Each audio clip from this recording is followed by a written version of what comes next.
Hi, jewellery സ്പേസിലെ രണ്ട് കമ്പനികളുടെ അപ്ഡേറ്റ് ആണ് ഈ വീഡിയോയിൽ ചെയ്യാൻ ഉദ്ദേശിക്കുന്നത്.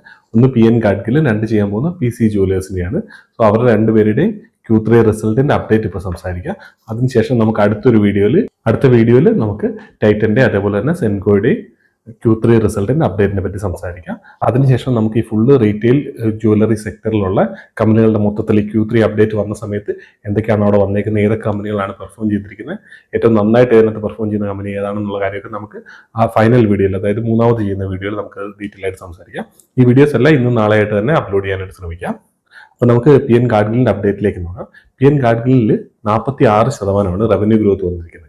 നമുക്ക് ഈ ജുവലറി സ്പേസിലുള്ള എല്ലാ കമ്പനികളും നോക്കിയാൽ അറിയാം, എല്ലാ കമ്പനികളിലും നല്ല ഗ്രോത്തിൽ നല്ല ഇൻക്രീസ് വന്നായിട്ട് കാണാൻ പറ്റും. അതിന്റെ മെയിൻ റീസൺ എന്ന് പറഞ്ഞാൽ ഗോൾഡിന്റെ പ്രൈസ് നല്ല രീതിയിൽ ഇൻക്രീസ് ചെയ്തിട്ടുണ്ട്. കഴിഞ്ഞ Q2 സമയത്ത്, അതായത് കഴിഞ്ഞൊരു 3 മാസം മുമ്പ് ഗോൾഡ് ഉണ്ടായിരുന്ന പ്രൈസിനെ കഴിഞ്ഞ് ഏകദേശം 23% ഗോൾഡിന്റെ പ്രൈസ് Q3